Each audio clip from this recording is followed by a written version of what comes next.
5장 특별한 부르심을 받지 못한 자나 방황 가운데 있는 자가 가정에 들어와 가정 예배를 인도하는 일이 없어야 한다.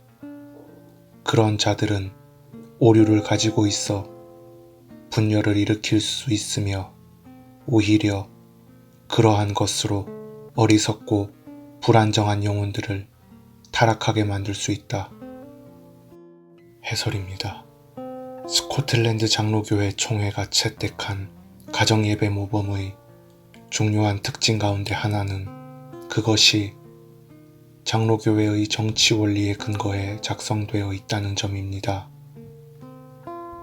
즉 4장에서 언급한 바와 같이 가정예배를 인도하는 일은 일반적으로 가장에게 속한 것이지만 교회와 전적으로 독립된 것이 아니므로 게으르거나 약한 가장을 훈련시켜 그 책무를 잘 감당하도록 목사와 교회가 지도해야 하며 심지어 이에 대해 목사와 교회가 노회 앞에 책임을 지기까지 하도록 한 것입니다. 이처럼 가정예배 모범에서는 가정예배를 사적인 경건과 신앙에 관련되는 것으로만 이해하지 않고 오히려 공적인 경건과 신앙에 관련된 목회적 책무를 수행하는 것으로 이해하고 있습니다. 따라서 그러한 공적인 인도자로서 가장은 단순히 자연적인 질서로만이 아니라 더욱 특별한 부르심으로 가정예배를 인도하는 책무를 수행해야 하는 것을 5장에서 다루고 있습니다. 가정예배에 있어 부르심이란 단순히 자연적인 질서를 언급하는 것이 아니기에 교회의 통상 직원들에 대한 소명과 연관하여 이해할 필요가 있습니다. 가정예배 모범에서는 가정에서의 예배일지라도 그 인도자를 가정에서 사적으로 세우도록 하지 않고 오히려 공적인 방식으로 세움을 입도록 했기 때문입니다.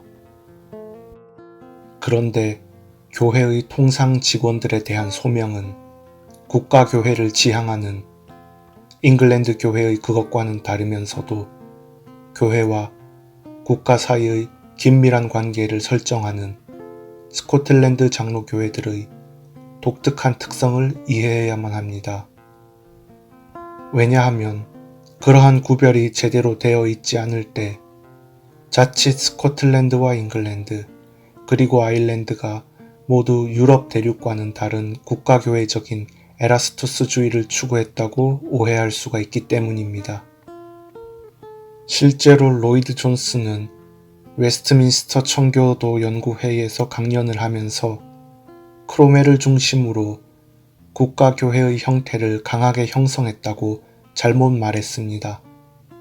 그러나 그렇게 된 것은 총회에 참석했었던 독립교회파들이 군대 내에서의 영향력을 잃어버리게 될 것을 염려하여 하원의원인 바인과 크로멜의 정치적 책략에 깊숙이 개입한 결과로서 그러한 책략에 가담한 대표적 인물이 바로 독립교회파인 필립 나이입니다. 기본적으로 에라스투스주의는 교회도 국가에 소속된 하위의 조직이라는 개념입니다.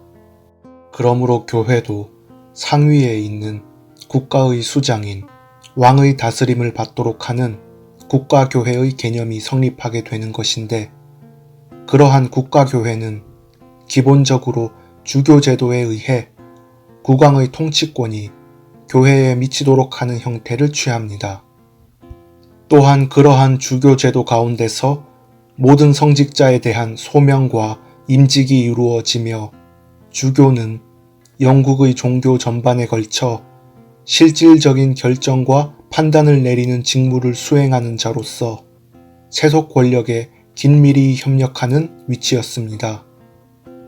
그러나 토마스 카트라이트는 그의 교리문답에서 교회 문제들에 대한 위정자들의 권한은 무엇인가라는 물음에 대해 그가 기독교인인 이상 몸의 지체로서 교회와 함께 사역할 권한이 있다고 함과 아울러 위정자로서 그는 교회의 대적자들을 벌하는 데 협조해야 하고 그의 권한으로 선한 법규를 장려해야 한다고 말함으로써 위정자의 교회에 대한 역할을 분명하게 한정하고 있어 주교제도 가운데서의 국가교회와는 구별이 있도록 설명하고 있습니다.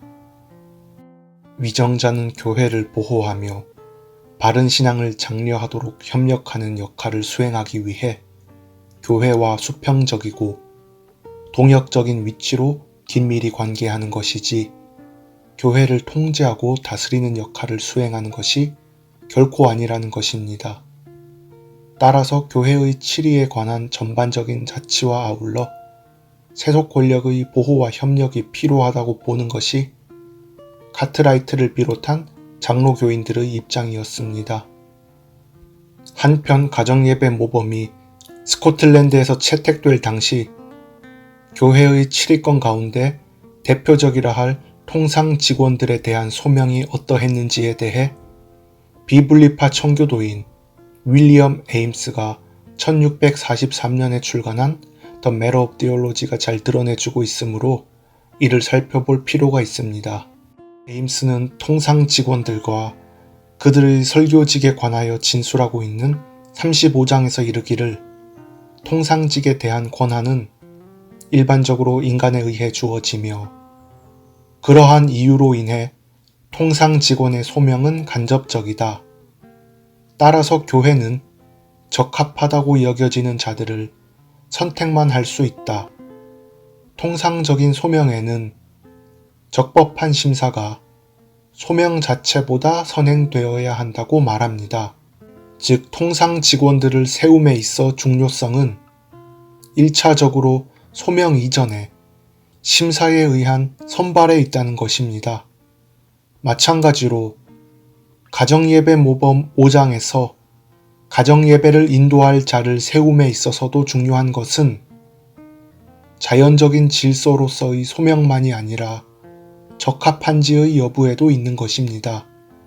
따라서 가정예배를 인도하기에 적합하지 않을 경우에는 교회에서 통상 직원을 세울 때와 마찬가지로 공적인 심사에 의한 선발의 취지를 제시하고 있는 것이 5장에서 언급하는 부르심인 것입니다.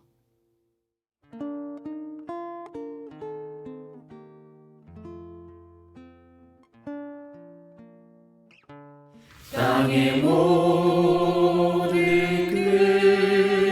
끝이 여호와를